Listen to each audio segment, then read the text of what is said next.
యువగలం హామీల అమలు, mega DSC, రాష్ట్ర అభివృద్ధిపై విద్యాశాఖ మంత్రి నారా లోకేష్ కీలక వ్యాఖ్యలు చేశారు. కర్నూలు జిల్లా పార్టీ సమావేశంలో మాట్లాడిన ఆయన యువగలం పాదయాత్ర సందర్భంగా ప్రజలకు ఇచ్చిన ప్రతి హామీని దశల వారీగా అమలు చేస్తామని స్పష్టం చేశారు. స్థానిక సంస్థల ఎన్నికలను దృష్టిలో ఉంచుకుని పార్టీ నాయకులు, కార్యకర్తలు క్షేత్రస్థాయిలో పనిచేసి పార్టీని మరింత బలోపేతం చేయాలని పిలుపునిచ్చారు. మెగా డిఎస్సి నియామకాలపై వైసీపీ దుష్ప్రచారం చేస్తుందని ఆరోపించిన లోకేష్ వాస్తవాలపై బహిరంగ చర్చకు సిద్ధమని, జగన్ కు రావాలని సవాల్ విసిరారు. ఆంధ్రప్రదేశ్ కు భారీ పెట్టుబడులు తీసుకువచ్చిన ఘనత టీడీపీ ప్రభుత్వానిదేనని, అత్యధిక ఉద్యోగ అవకాశాలు కూడా తమ ప్రభుత్వ హయాంలోనే కల్పించామని పేర్కొన్నారు. రానున్న ఎన్నికల్లో ప్రజల ఆశీర్వాదంతో టీడీపీ మరోసారి అధికారంలోకి వచ్చి 2029లో ప్రభుత్వం ఏర్పాటు చేస్తుందని ధీమా వ్యక్తం చేశారు. ఇప్పుడు యువగళం, రథసారథి, భవిష్యత్ నాయకులు, ఐటీ శాఖ మరియు విద్యాశాఖ మంత్రివర్యులు శ్రీ నారా లోకేష్ అన్న గురించి చెప్పాలంటే ప్రత్యర్థి గుండెల్లో రైళ్లు పరిగెత్తించడానికి రెడ్ బుక్ ను ఓపెన్ చేసి గొడ్డలి పార్టీ నాయకులను రాష్ట్ర వ్యాప్తంగా గుండెల్లో రైళ్లు పరిగెత్తిస్తున్నటువంటి మన నారా లోకేష్ అన్న ఈ రోజు మన ముందుకి వచ్చారు. మీ అందరితో మాట్లాడుతున్నారంటే చాలా చాలా సంతోషంగా ఉందన్నా. అన్న భువనమ్మ గారికి మేము ధన్యవాదాలు తెలుపుకుంటున్నాము. ఎందుకంటే ఇట్లాంటి చిరుత లాంటి నారా లోకేష్ అన్నని ఇచ్చినందుకు రాష్ట్ర వ్యాప్తంగా కోరుకుంటూ సెలవు తీసుకుంటున్నాను.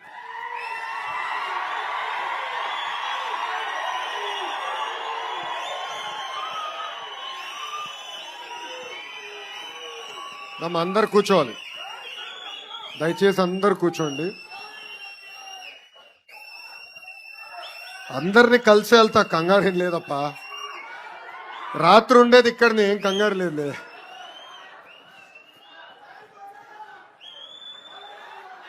ఏమైనా డౌట్ ఉందా భయ్యా? అరే భయ్, మీ అందరి బాలయ్య, నా ఒక్కడికే ముద్దల మావయ్య. జై బాలయ్య. మొరటు ప్రేమ అంటే రాయలసీమ దగ్గర తెలుసుకోవాలి. కొంచెం అలవాటు పోయింది నాకు. ఈరోజు దారి పొడుగున పెద్ద ఎత్తున నాకు మీరు ఘన స్వాగతం పలికినప్పుడు చేయివ్వాలనుకున్నా. చేయిస్తే తిరిగి మీరు ఇవ్వట్లేదు నాకు. అండ్ మీరు నొక్కే దెబ్బకి చేయి నొప్పి వచ్చింది. ఓన్లేరా భయ్, ఈ చేయిస్తే గీరేశారు. అంటే మొరటు ప్రేమ అంటే నిజంగానే రాయలసీమ తర్వాతనే ఎవరైనా. ఆదోని ఈరోజు అదిరిపోయింది. ఒకప్పుడు ఆదోనిని రెండో ముంబై అని పిలిచేవారు. వేదికమైన ఉన్న పెద్దలకి ఇప్పుడు చెప్పా, తిరిగి ముంబై లాగా తీర్చిదిద్దాల్సిన బాధ్యత వాళ్ళపైన ఉంది. ఉమ్మడి కర్నూలు జిల్లా నాకు చూపించిన ప్రేమ నేను ఏనాడు మరవలేను. మీతో నడిచా, మీ మధ్యలో నడిచా. 14 నుంచి 14 నియోజకవర్గాల్లో నేను పాదయాత్ర చేశా. 45 రోజులు మిట్ట మధ్యాహ్నం కూడా నడిచారు. వయోభారం కూడా పట్టించుకోలేదు, నన్ను నడిపించారు. అది నాకు ఇప్పటికీ గుర్తుంది. ఇప్పుడే భరత్ ఒక మంచి మాట చెప్పాడు. 2019-24 మధ్యన మనం ఎంత ఇబ్బందులు పడ్డామో మనం అందరూ చూసాం. కానీ ఇప్పుడు మర్చిపోయినాం. ఆనాడు ఒక సైకో ముఖ్యమంత్రి ఉంటే రాయలసీమకి ఏం పీకాడు, అదే మన ప్రభుత్వ అధికారంలోకి వచ్చిన తర్వాత రాయలసీమకి ఏం చేశామనేది ఒక్కసారి ప్రజలు చెప్పాల్సిన అవసరం ఉంది. ఆ సైకో హయాంలో సీమలో గొడ్డలి గుర్తుందా? మర్చిపోయారా? గొడ్డలి సొంత బాబాయినే వాళ్ళు లేపేసి ఆ నెపం మన పైన వేశారు. ఆనాడు మనం సరిగా చెప్పుకోలే, ఎన్నికల్లో ఓడిపోయినాం. గులకరాయ కోడికెత్త చాలా డ్రామాలు ఉన్నాయి రా భయ్. ఒకడు ఇట్లా అంటున్నారు, ఇంకోటి ఇట్లా అంటున్నాడు. రెండు చేశారు. కానీ అదే మన అధికారంలో ఉన్నప్పుడు మన హయాంలో జొన్నగిరి గోల్డ్ పరిశ్రమ తీసుకొచ్చాం. వాళ్ళ హయాంలో బ్రహ్మణి స్టీల్స్ కుంభకోణం జరిగితే మన హయాంలో కడప స్టీల్ ప్లాంట్లు వేగంగా పరిగెత్తిస్తున్నాం. వాళ్ళ హయాంలో ఏకంగా రక్తం పారితే మన హయాంలో మిషన్ రాయలసీమ పేరుతో హార్టికల్చర్ని పెద్ద ఎత్తున ప్రోత్సహిస్తున్నాం. వాళ్ళ హయాంలో ఫ్యాక్షన్ దాడులు మన పైన చేస్తే మన హయాంలో ఈరోజు ఫ్యాక్టరీలు రాయలసీమకి తీసుకొస్తాం జరిగింది. ఒక పక్కన రాయల్ ఎన్ఫీల్డ్, ఇంకో పక్కన ఫైటర్ జెట్లు తయారు చేసే పరిశ్రమలు కూడా రాయలసీమకి తీసుకొచ్చిన ఘనత మన ప్రభుత్వాన్ని. ఏమనంటే సైకో అంటాడు, నేను రాయలసీమ బిడ్డని. ఆయన రాయలసీమకి పట్టిన క్యాన్సర్ గడ్డ. ఇది నేను ఇప్పుడుగా చెప్తాం, పాదయాత్రలో కూడా నేను చెప్పా. దానికి అనేక ఉదాహరణలు ఉన్నాయి. మనందరం బిందు సైతం పైన ఆధారపడి ఉంటాం. 2014-19లో 90% సబ్సిడీతో మనం డ్రిప్ ఇరిగేషన్ ఇచ్చేవాళ్ళం. అలాంటిది ఆ సైకో ముఖ్యమంత్రి అయిన తర్వాత ఏకంగా సబ్సిడీలు రద్దు చేశారు. చిన్న చట్టాల్ని సవరించి శాసనసభ చట్టం పాస్ అవుతే శాసన మండలిలో వాళ్ళు అడ్డుకున్నారు. 2 సార్లు తిరిగి పంపించినా చివరికి పాస్ చేపించి ఏకంగా వాళ్ళ అబ్బాయికి ప్రభుత్వ ఉద్యోగం ఇచ్చిన ఘనత మన పార్టీది. అందుకే చెప్తున్నా, కార్యకర్తనే అధినేత అని చెప్పే విషయంలో ఎక్కడ మేము వెనకాడం. మన జోనల్ కోఆర్డినేటర్లు అందరితో మేము మీటింగ్ పెట్టుకున్నాం. వాళ్ళు కూడా చాలా స్పష్టంగా చెప్పా, ఒక తెలుగుదేశం పార్టీ కార్యకర్త స్వర్ణ గ్రామం, స్వర్ణ వార్డ్ సచివాలయంకి వెళ్ళినప్పుడు కానివ్వండి, పోలీసు వాళ్ళ దగ్గరికి వెళ్ళినప్పుడు కానివ్వండి, రెవెన్యూ వాళ్ళ దగ్గరికి వెళ్ళినప్పుడు కానివ్వండి, గౌరవంగా వాళ్ళ నుంచుని రండి సార్, కూర్చోండి, సమస్య ఏముంటే చెప్పండి, న్యాయబద్ధంగా ఉంటే అది పరిష్కరించే బాధ్యత వాళ్ళు తీసుకోవాలి, అదే మనం కార్యకర్తలకు ఇచ్చే గౌరవం అని స్పష్టంగా చెప్తాం జరిగింది. అది ఆచరణలో తీసుకొచ్చే బాధ్యత మన పార్టీ, మన ప్రభుత్వం తీసుకుంటుందని ఈ సభాముఖంగా కార్యకర్తలందరికీ నేను హామీ ఇస్తున్నా. మీ అందరు తెలుసు, 2024 ఎన్నికల్లో ఎలాంటి పరిస్థితుల్లో మన ప్రభుత్వం ఏర్పడిందో. ఈ రోజు 2 సంవత్సరాల ఆదాయం పెంచి రూపాయి ఆదాయం వస్తే ₹40 ఖర్చు తీసుకొచ్చాం. భారతదేశంలో ఏ రాష్ట్రం ఇవ్వని విధంగా ₹4000 పెన్షన్ మనం ఇస్తున్నాం. తల్లికి వందనం కింద ఎంతమంది బిడ్డలున్నా అంతమంది బిడ్డలకి డబ్బులు అందజేస్తున్నాం. స్త్రీ శక్తి కింద మహిళలు ఉచితంగా బస్సులో ప్రయాణించి హక్కు కల్పిస్తున్నాం. దీపం పథకం ద్వారా ఏకంగా 3 గ్యాస్ సిలిండర్లకి డబ్బులు కూడా మనం వేసింది ఘనత. మత్స్యకారులకు డబ్బులు ఇస్తున్నాం, ఆటో డ్రైవర్లకి డబ్బులు ఇస్తున్నాం, ఏకంగా చేనేత సోదరులు కూడా డబ్బులు ఇచ్చిన ఘనత ఒక తెలుగుదేశం పార్టీది, ఎన్డీఏ ప్రభుత్వాన్ని. అన్ని చేస్తామనట్లేదు, యూనిట్ ఇంకా జరుగుతుంది. ఆరోగ్య పరీక్షలు చేస్తున్నాం. ఆ ఫలితాలు వచ్చిన తర్వాత నాకే షాక్ వచ్చింది. 75% మంది షుగర్ ఫ్యాక్టరీ అయ్యారు, సాల్ట్ ఫ్యాక్టరీ అయ్యారు, ఆయిల్ ఫ్యాక్టరీ కూడా అయ్యారబ్బా. అంతేంటి, డయాబెటీసు, బ్లడ్ ప్రెషరు, కొలెస్ట్రాల్. మన ఆరోగ్యం బాగాలేకపోతే ఇంకా ప్రజలు ఏం చూసుకుంటాం? మన ఆరోగ్యం మనం కాపాడుకోవాలి కదా. అందుకే మొదటి విడతలో పార్టీలో ఉన్న నాయకులందరికీ ఉచితంగా రక్త పరీక్షలు చేసి అవసరమైతే వాళ్ళకి మందులు ఉచితంగా ఇవ్వమని మన జాతీయ అధ్యక్షులు శ్రీ నారా చంద్రబాబు నాయుడు గారు నాకు ఆదేశాలు జారీ చేస్తాం జరిగింది. అయ్యా, మీరందరూ చప్పట్లు కొట్టి వెళ్తారు, ఎందుకంటే మా మంగళగిరి నియోజకవర్గంలో కూడా నీ పరీక్ష అనుభవిస్తున్నా. ఆ పరీక్ష ఏంటంటే ఎవరు రారు రక్త పరీక్షలు అంటే. అయ్యా, మేము ఆ ఇంజెక్షన్ అంటే మాకు భయం, అవసరమా మాకు రక్త పరీక్షలు, ఆరోగ్యంగా ఉన్నాం. ఆరోగ్యం కాపాడుకోవాల్సిన బాధ్యత మనందరిపైన ఉంది. ఉచితంగా ఈ హెల్త్ చెకప్లు పెడుతున్నాం. దయచేసి కార్యక్రమాల్లో పాల్గొనండి. ఎందుకంటే మీ ఆరోగ్యం వివరాలు తెలుసుకున్న తర్వాత డాక్టర్లు పెట్టాం, న్యూట్రిషనిస్ట్ పెట్టాం, ఆహారం ఎంత, ఏంటి, ఎలా అన్ని తెలియజేస్తున్నాం. అవసరమైన మందులు కూడా అందజేస్తాం. దయచేసి కార్యక్రమాన్ని మొత్తం జయప్రదం చేయాలని ఇక్కడున్న కార్యకర్తలందరినీ నేను కోరుతున్నా. తెలుగుదేశం పార్టీ అనేది ఒక కుటుంబం లాంటిది. సంస్కరణలు తీసుకురావాలంటే అందరం కష్టపడాలి. జిల్లా పార్టీ వ్యవస్థ నుంచి పార్లమెంట్ పార్టీ వ్యవస్థ తీసుకొచ్చేదానికి నేను చాలా కష్టపడ్డా. అనేక ఇబ్బందులు ఎదుర్కొన్నా. ఒక పాలిట్ బ్యూరో కాదు, 2 పాలిట్ బ్యూరో కాదు, నాకు 3 పాలిట్ బ్యూరో మీటింగ్లు పెట్టింది. నేను 1-10 సార్లు పోరాడా. నమ్మకున్న సిద్ధాంతాల కోసం పోరాడా. నేను ఏది వదలబెట్టలేదు. దయచేసి ఇది ఇక్కడున్న కార్యకర్తలందరూ గుర్తు చేసుకో.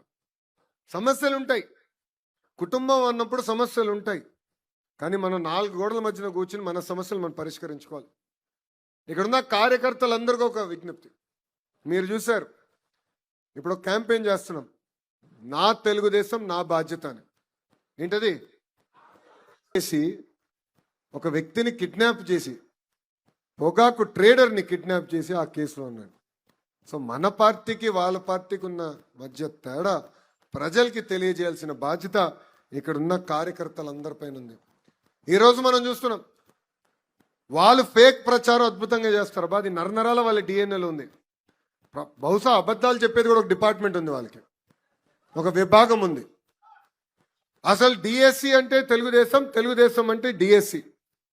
2 లక్షల మంది ఉపాధ్యాయుల్ని నియమించింది తెలుగుదేశం పార్టీ. నేను విద్యాశాఖ మార్చులైన తర్వాత 150 రోజుల్లో 250 కేసులు పడినా ఎక్కడ ఇబ్బంది లేకుండా 16,000 టీచర్ పోస్టులు మనం భర్తీ చేస్తాం జరిగింది. అందుకే అనుకుంటా ఆ సైకోకి టీచర్లు అంటే చాలా కోపం. ఇప్పుడు ఏకంగా నా పైన ఆరోపణలు చేస్తున్నాడు. అందుకే ఆ వ్యక్తికి చెప్పాలనుకుంటున్నా, జగన్కి, అయ్యా 10th క్లాస్ తప్పిన బ్యాచ్ మేము కాదు, అయ్యా స్టాన్ఫర్డ్కి వెళ్ళిన బ్యాచ్ మేము. 3వ సారి నిన్ను ఛాలెంజ్ చేస్తున్నా Jagan. My dear Jagan, time date నువ్వు ఫిక్స్ చేయి, చర్చకు నేను సిద్ధం, నువ్వు సిద్ధమా అంటున్నా. 16 నెలలు జైలుకి వెళ్ళింది ఎవరో ప్రజలకు బాగా తెలుసబ్బా. దొంగ సొమ్ము పెట్టి దొంగ పేపర్, దొంగ ఛానల్ నడిపించింది ఎవడో కూడా ప్రజలకి బాగా తెలుసు. డిఎస్సి గురించి చర్చిద్దాం. మీరు ముఖ్యమంత్రిగా ఉన్నప్పుడు గ్రూప్ 1 కుంభకోణం గురించి చర్చిద్దాం. క్వార్టర్ బాటిల్ కుంభకోణం గురించి కూడా చర్చిద్దాం. నేను రెడీ అని చెప్తున్నా. మొన్న ఛాలెంజ్ చేస్తే ఆయన పక్కన ఒక చెంచా బయటకు వచ్చాడు. అరే నేను ఛాలెంజ్ చేసింది మీ నాయకుడిని, దమ్ము ధైర్యం మీ నాయకుడికి లేదు, మధ్యలో నువ్వేడా వచ్చి నాకు ఛాలెంజ్ చేసేది? ఆయన ఛాలెంజ్ చేశాడు, నేను రెడీ అన్నా. అరే సిబిఐ ఎంక్వైరీ అంటున్నాడు. అరే సిబిఐ మీకు అంత ప్రేమగా ఉంటే ఎందుకు స్టే తెచ్చుకున్నావు అబ్బా బాబాయ్ హత్యలో? సిబిఐ నీకు అంత ప్రేమ ఉంటే నీ సొంత కేసులు ముందరికి వెళ్లకుండా కోర్టుకి. ప్రజల్లో చైతన్యం తీసుకొచ్చే బాధ్యత మనందరం తీసుకోవాలి.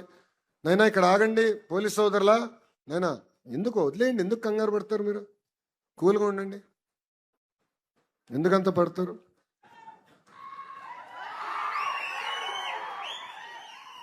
మీరు లేనప్పుడు మా వాళ్ళు ఉన్నారబ్బా నాతో. కంగారు పడద్దు, ఇక్కడ ఎవడేం చేయడలే. గొడ్డలి, గొలకరాయి, కోడి కత్తి మా పార్టీ కాదురా భయ్.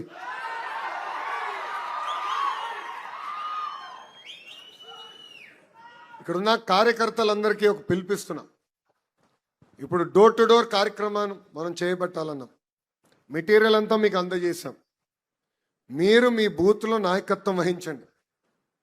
ప్రతిరోజు 30 గడపలు ఓర్పు సహనంతో వెళ్ళి మాట్లాడాలి, చేసిన మంచి పనులు చెప్పాలి.